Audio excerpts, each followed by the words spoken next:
ये साप्ताहिक बाइबल का उपदेश Plainfield Christian science church independent से है, जो प्लेनफील्ड, न्यू जर्सी, अमेरिका में है। अधिक जानकारी के लिए कृपया हमारी वेबसाइट पर जाएं www.plainfieldcs.com। आपके अध्ययन के लिए ये पाठ रविवार 9 मई 2021 के लिए है। विषय: आदम और पतित आदमी। स्वर्णपथ: याकूब। उसने अपनी ही इच्छा से हमें सत्य के वचन के द्वारा उत्पन्न किया, ताकि हम उसकी सृष्टि की हुई वस्तुओं में से एक प्रकार के प्रथम फल हों। उत्तरदायी ध्यान: यशाया।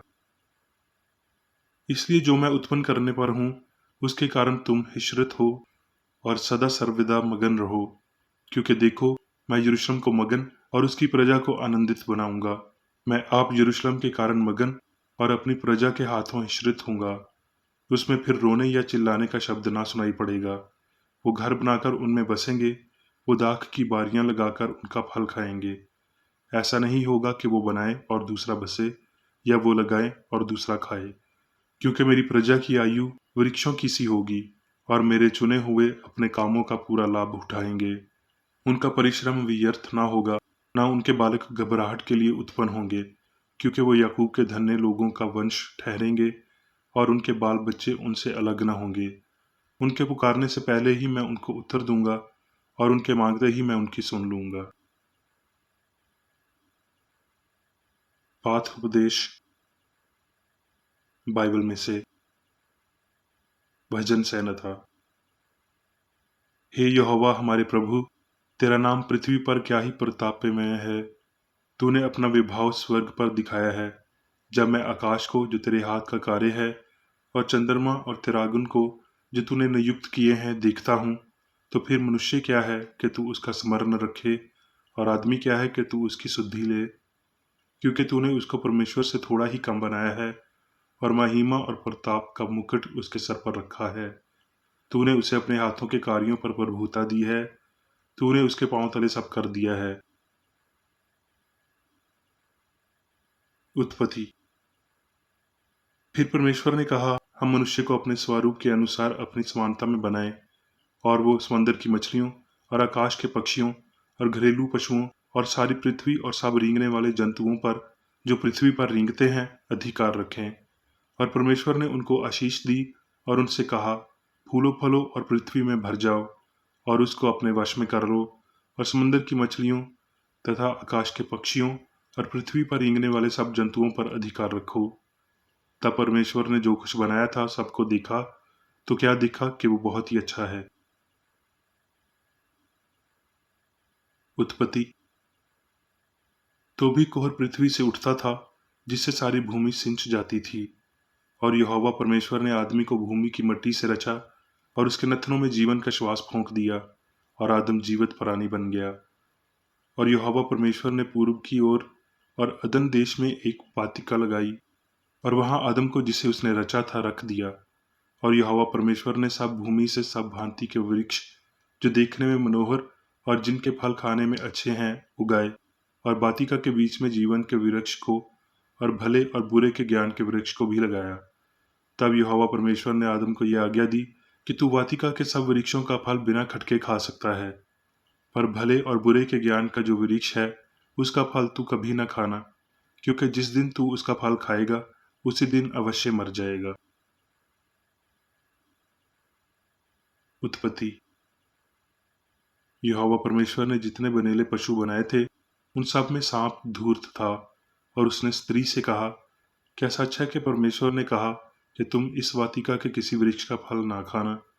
स्त्री ने सांप से कहा, इस वाटिका के वृक्षों के फल हम खा सकते हैं, पर जो वृक्ष वाटिका के बीच में है, उसके फल के विषय में परमेश्वर ने कहा है कि तुम ना तो उसको खाना और ना ही उसको छूना, नहीं तो मर जाओगे। तब सांप ने स्त्री से कहा, तुम निश्चय ना मरोगे, वरुण परमेश्वर आप जानता है कि जिस दिन तुम उसका फल खाओगे, उसी दिन तुम्हारी आंखें खुल जाएंगी और तुम भले बुरे का ज्ञान पाकर परमेश्वर के तुल्य हो जाओगे। सो जब स्त्री ने देखा कि उस वृक्ष का फल खाने में अच्छा और देखने में मन भाव है और बुद्धि देने के लिए चाहने योग्य है, तब उसने उसमें से तोड़कर खाया और अपने पति को भी दिया और उसने भी खाया। तब उन दोनों की आंखें खुल गई और उनको मालूम हुआ कि वो नंगे हैं। सो उन्होंने अंजीर के पत्ते जोड़ जोड़ कर लंगोट बना लिए। तब यहोवा परमेश्वर ने पुकार कर आदम से पूछा, तू कहाँ है? उसने कहा, मैं तेरा शब्द बारी में सुनकर डर गया, क्योंकि मैं नंगा था, इसलिए छिप गया। उसने कहा, किसने तुझे जिताया कि तू नंगा है? जिस वृक्ष का फल खाने को मैंने तुझे बरचा था, क्या तूने उसका फल खाया? आदम ने कहा, जिस स्त्री को तूने मेरे संग रहने को दिया है, उसी ने उस वृक्ष का फल मुझे दिया और मैंने खाया। तब यहोवा परमेश्वर ने स्त्री से कहा, तूने ये क्या किया है? स्त्री ने कहा, सांप ने मुझे बहका दिया, तब मैंने खाया। तब यहोवा परमेश्वर ने उसको अदन की वाटिका में से निकाल दिया कि वो उस भूमि पर खेती करे जिसमें से वो बनाया गया था। इसलिए आदम को उससे निकाल दिया और जीवन के वृक्ष के मार्ग का पहरा देने के लिए अदन की वाटिका के पूर्व की ओर करूबियों को और चारों ओर घूमने वाली ज्वालामय तलवार को भी नियुक्त कर दिया। नीति वचन।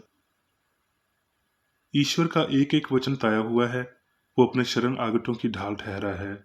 उसके वचनों में कुछ मत बढ़ा, ऐसा न हो कि वो तुझे डांटे और तू झूठा ठहरे। भजन संहिता। हे परमेश्वर, अपनी करुणा के अनुसार मुझ पर अनुग्रह कर, अपनी बड़ी दया के अनुसार मेरे अपराधों को मिटा दे। मुझे भलीन भांति धोकर मेरा अधर्म दूर कर और मेरा पाप छुड़ाकर मुझे शुद्ध कर। हे परमेश्वर, मेरे अंदर शुद्ध मन उत्पन्न कर और भीतर सिथर आत्मा नए सिरे से उत्पन्न कर। मुझे अपने सामने से निकाल न दे और अपने पवित्र आत्मा को मुझसे अलग न कर। अपने किए हुए उद्धार का हर्ष मुझे फिर से दे और उद्धार आत्मा देकर मुझे संभाल। इफ्सियों। इसलिए मैं ये कहता हूँ और प्रभु में जिताए देता हूँ कि जैसे अन्यायी जाति लोग अपने मन के अनर्थ की रीति पर चलते हैं, तुम अब से फिर ऐसे न चलो, क्योंकि उसकी बुद्धि अंधेरी हो गई है और उस अज्ञानता के कारण जो उनमें है और उनके मन की कठोरता के कारण वो परमेश्वर के जीवन से अलग किए हुए हैं। और अपने मन के आत्मिक स्वभाव में नए बनते जाओ और नए मनुष्यत्व को पहन लो, जो परमेश्वर के अनुसार सत्य की धार्मिकता और पवित्रता में सृजा गया है। ग्रंथियों। क्योंकि हम जानते हैं कि जब हमारा पृथ्वी पर का डेरा सिरेखा घर गिराया जाएगा, तो हमें परमेश्वर की ओर से स्वर्ग पर एक ऐसा भवन मिलेगा जो हाथों से बना हुआ घर नहीं, परंतु चिरस्थायी है।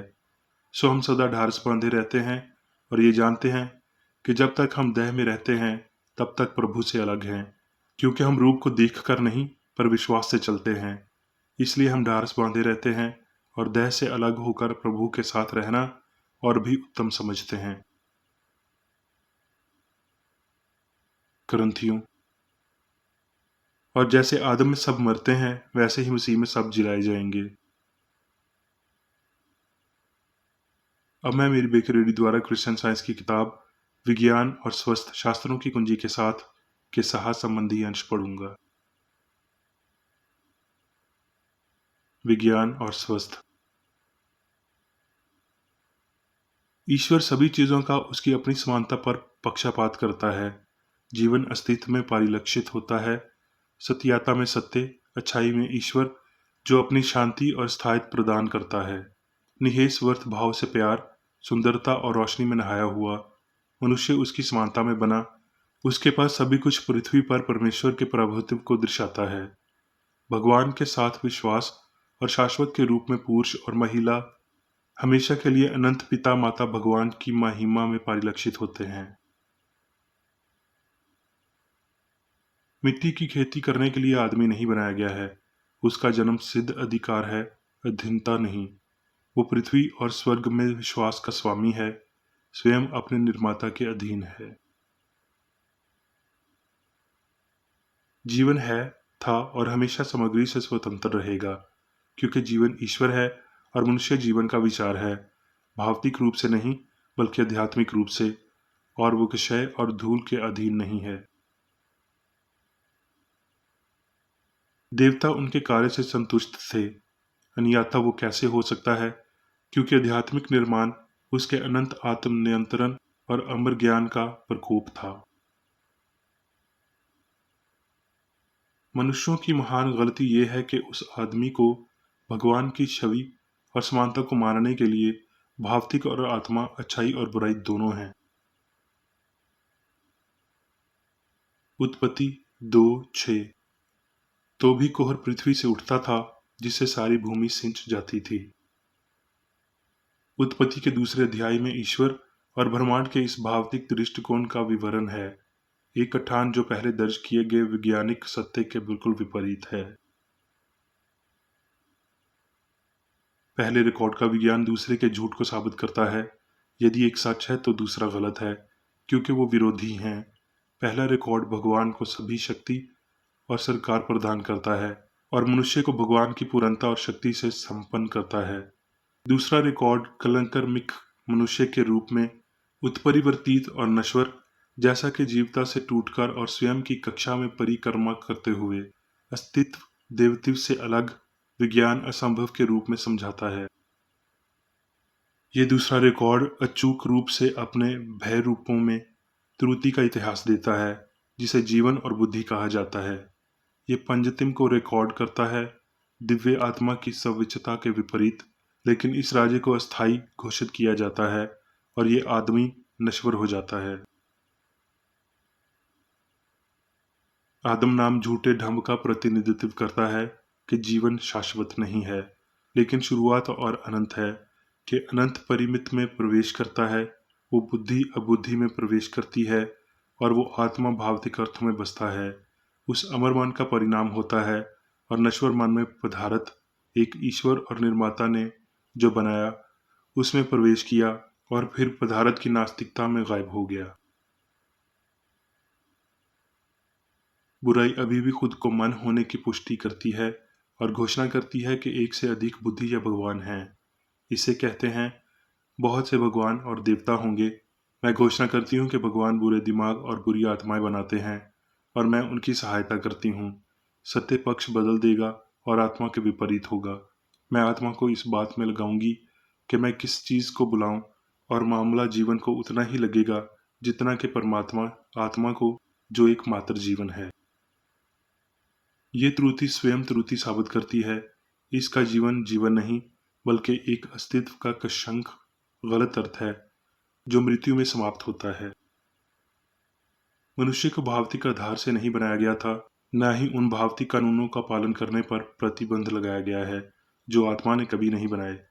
उनका प्रांत मन की उच्च विधियों में, आध्यात्मिक विधियों में है। त्रुटि के भयानक दिन, कालापन और राजकता के ऊपर सत्य की आवाज अभी भी कहती है, आदम तुम कहाँ हो, चेतना तुम कहाँ हो। क्या आप इस विश्वास में निवास करते हैं कि मन भौतिक है और ये बुराई मन है, या आपके जीवित विश्वास में कला है कि एक ईश्वर है और उसकी आज्ञा रख सकता है। जब तक सबक नहीं सीखा जाता कि भगवान एक अमात्र मनशासी आदमी है, तब तक नश्वर विश्वास डर जाएगा, क्योंकि ये शुरुआत में था और मांग से छिप जाएगा। आप कहाँ हैं? ये भयानक मांग, आदम तुम कहाँ हो, सर, हृदय, पेट, रक्त, नसों आदि से प्रवेश द्वारा जुदा हुआ है। लो यहाँ मैं हूँ, शरीर में खुशी और जीवन की तलाश कर रहा हूँ, लेकिन केवल एक भ्रम ढूंढ रहा हूँ, झूठे दावों का समर्थन, झूठी खुशी, दर्द, पाप, बीमारी और मृत्यु को। जो कुछ भी मनुष्य के पाप को दर्शाता है या भगवान के विपरीत या भगवान की अनुपस्थिति, आदम का सपना है, जो ना तो मन है और ना ही मनुष्य है, क्योंकि ये पिता की भीख नहीं है। सत्य के पास सभी त्रुटियों, पाप, बीमारी और मृत्यु के लिए उत्तर है। तू मिट्टी शून्य है और फिर मिट्टी शून्य में मिल जाएगा। जैसा कि आदम त्रुटि में सभी मर जाते हैं, यहाँ तक कि मसीह में भी सत्य सभी को जीवित किया जाएगा।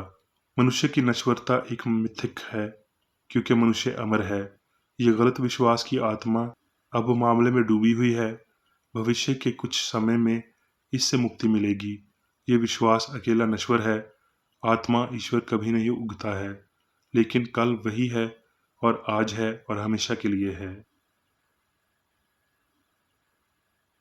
मनुष्यों को ईश्वर के प्रति समर्पण करना चाहिए।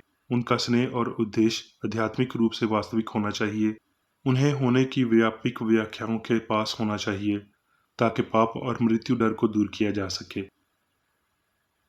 किसी भी तरह से आत्मा के लिए कुछ भी होने का ये वैज्ञानिक अर्थ मनुष्य को देवता में अविशोषण और उसकी पहचान के नुकसान का सुझाव देते हैं, लेकिन मनुष्य में बड़े हुए वैयक्तिक विचार और कर्म का व्यापक क्षेत्र, एक अधिक विस्तृत प्रेम, एक उच्च और अधिक स्थायी शांति है।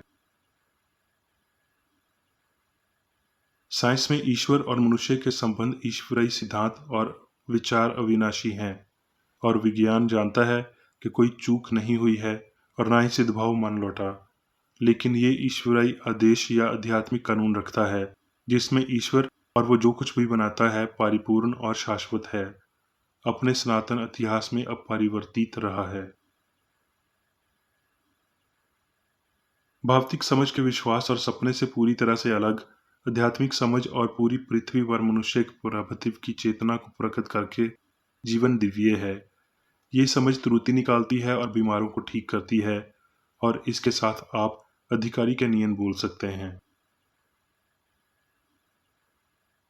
भावतिकता और आध्यात्मिक विपरीत के माध्यम से यहाँ तक कि मसीह सत्य के माध्यम से भी मनुष्य दिव्य विज्ञान की कुंजी के साथ स्वर्ग के द्वार को फिर से खोल देगा, जिसके बारे में मनुष्य का मानना है कि वो बंद थे, और वो खुद को बेदाग, ईमानदार, शुद्ध और स्वतंत्र पाएगा। अब मैं मिर्बेक रेड्डी द्वारा चर्च मैनुअल में दिए गए 3 दैनिक कर्तव्यों को पढ़ूंगा। दैनिक प्रार्थना। प्रत्येक दिन प्रार्थना करने के लिए इस चर्च के प्रत्येक सदस्य का कर्तव्य होगा, तुम्हारा राज्य आए, ईश्वरी सत्य, जीवन और प्रेम के शासन को मुझ में स्थापित कर और मुझ पर शासन कर, और तेरा वचन सभी मनुष्यों के स्नेह को समृद्ध कर सकता है और उन पर शासन कर। आदेशों और कर्तव्यों के लिए एक नियम। ना तो दुश्मनी और ना व्यक्तिगत लगाव मदर चर्च के सदस्यों के आदेशों और कर्तव्यों पर लागू करना चाहिए। विज्ञान में दिव्य प्रेम ही मनुष्य को नियंत्रित करता है, और एक क्रिश्चियन विज्ञानी प्यार की मीठी सुविधाओं को दर्शाता है। प्यार में डांटने पर, सच्चा भाईचारा, परोपकार और क्षमा में।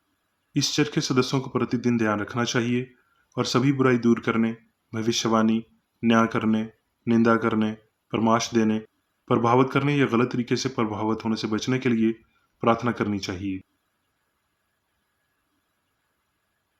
कर्तव्य के प्रति सतर्कता। इस चर्च के प्रत्येक सदस्य का यह कर्तव्य होगा कि वो प्रतिदिन आक्रामक मानसिक सुझावों से बचाव करे और भूलकर भी ईश्वर, नेता और मानव जाति के प्रति अपनी कर्तव्य की उपेक्षा नहीं करनी चाहिए। उनके कामों से उन्हें आंका जाएगा और वो उचित या निंदनीय होगा।